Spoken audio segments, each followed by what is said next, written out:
Beredar di media sosial tawuran pelajar menggunakan senjata tajam di Jalan Cikuni Raya, Bekasi, Jawa Barat. Sejumlah pelajar yang berboncengan sepeda motor turun ke jalan dan mencegat pelajar lain yang sedang melintas. Peristiwa ini mengundang kengerian pengguna jalan maupun warga Bekasi. Aparat Polres Bekasi kemudian menelusuri para pelaku dan menangkap 6 pelajar. Setelah diperiksa, video tawuran tersebut diambil pada bulan Juli lalu. Ke-6 pelajar yang diperiksa kemudian dipertemukan kepada orang tua dan meminta maaf atas perbuatan mereka yang meresahkan. Setelah dilakukan pembinaan dan menandatangani surat pernyataan untuk tidak mengulangi perbuatannya, para pelajar kemudian dipulangkan. Diupload oleh masyarakat tanggal 7 Oktober. Dari hasil penyidikan yang ada, kita menjumpai yang ada di dalam video tersebut. Nah, inilah yang kita hadirkan tadi. Syukur alhamdulillah tidak ada menjadi korban dalam kejadian itu. Pihak kepolisian Polres Metro Bekasi Kota tidak melakukan penahanan kepada para pelajar karena tidak ada korban jiwa dalam peristiwa tawuran Juli lalu.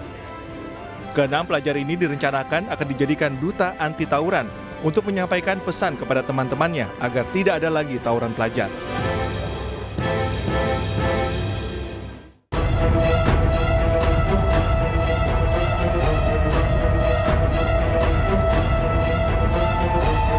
Beginilah video aksi sekelompok pemuda yang mengacukan senjata tajam sambil mengendarai sepeda motor di lintas timur Desa Kabayan, Kecamatan Pandeglang, Banten.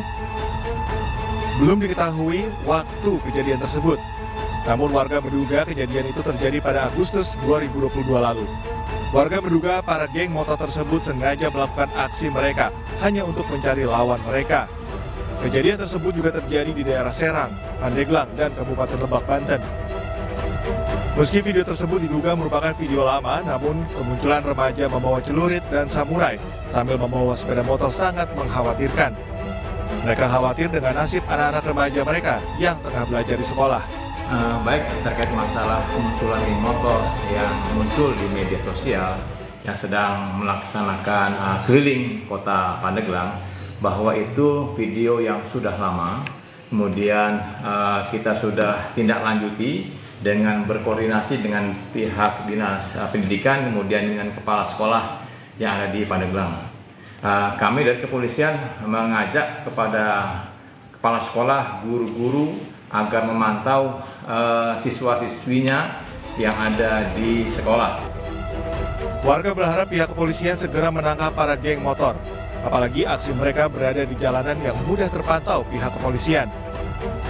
Dari Pandeglang, Banten, Iskandar Nasution, iNews melaporkan.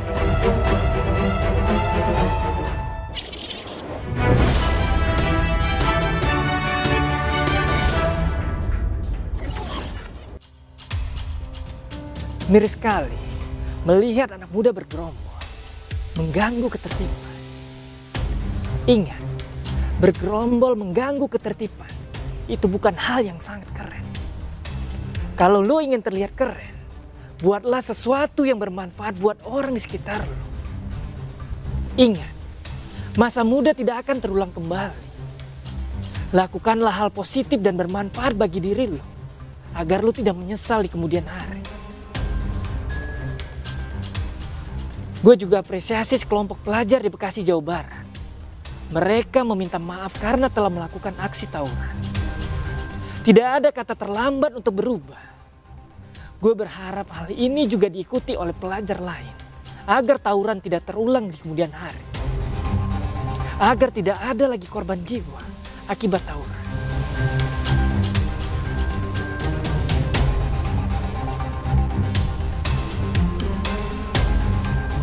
Gue juga punya informasi buat lo.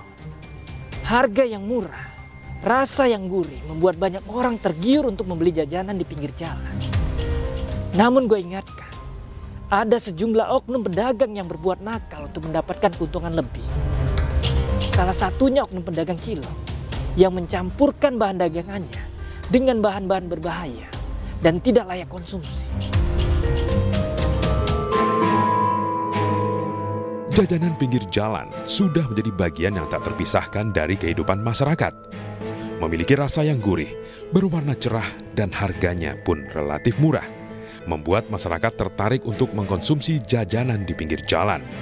Namun tahukah Anda bahwa tidak semua jajanan pinggir jalan aman dikonsumsi? Masih banyak penjual makanan nakal yang mencampur dagangannya dengan bahan kimia berbahaya seperti boraks. Padahal bahan ini masuk ke kategori bahan yang bersifat toksik alias beracun. Sebut saja namanya cocol. Setelah negosiasi dan lobi yang berliku, Cocol akhirnya bersedia untuk memperlihatkan proses pembuatan cilok boraks dagangannya. Sebelum proses produksi, Cocol mengajak kami berbelanja bahan-bahan untuk membuat cilok, termasuk boraks. Menurut Cocol, boraks yang didapatinya tidak dijual bebas.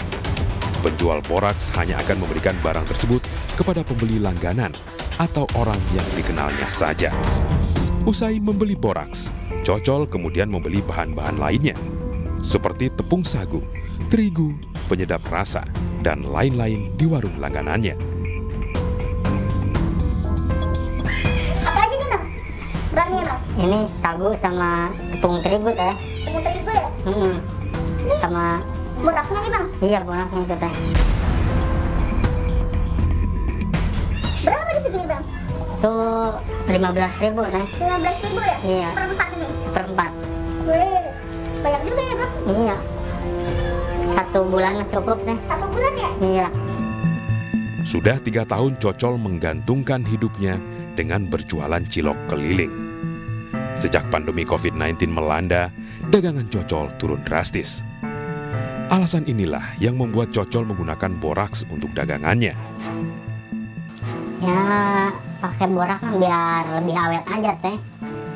Biasanya 2 hari kan bisa jadi 3 hari, 4 hari gitu. Dan mungkin nggak robah lagi gitu, teksturnya sama aja gitu sama yang baru. Mungkin bisa jadi lebih gurih gitu. Apa dulu nih, Bang? Terigu dulu teh. Ini rencananya mau bikin berapa banyak nih, Bang? Bikin itu kan ada sisaan teh. Paling bikin 100 biji dulu teh. 100 biji. Sisaan yang jualan Abang yang nggak Iya. habis gimana? Iya, ada sisaan yang nggak habis teh. Abang jual lagi tuh? Iya, jual lagi teh. Nggak apa-apa aja, Bang?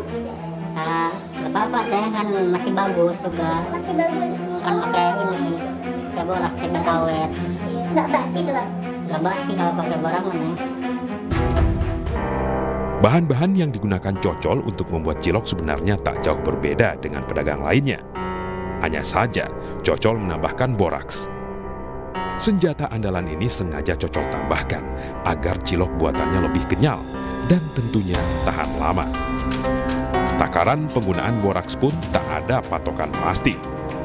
Semuanya terserah Cocol. Nah, sekarang baru pakai borak teh. Berapa banyak ini boraknya, Teh? Kira-kira tergantung banyak kita bikinnya teh. Ini Abang ngarang sendiri atau gimana nih? Pakai Kayaknya boraknya segitu takarannya, Bang? ngarang kalau takaran mah. Tapi kalau idenya ada yang ngasih tahu gitu teh. Oh, Kalau takarannya ngarang gitu. belajar pakai borak ini dari mana sih, Bang, dulu, Bang? Dari temen deh kasih tahu. Cuma kalau prakteknya nggak dikasih tahu, cuma suruh campur aja. Cocol mengaku mengetahui bahaya boraks jika dimakan manusia. Namun ia tetap nekat menggunakannya. Tapi Abang tahu nggak sih sebenarnya kalau pemakaian borak itu tidak boleh, Bang? Tahu deh, kalau mau gimana lagi ya. Kalau nggak habis lagi saya nyoba-nyoba gitu tadinya. Tapi ternyata iya gitu awet teh.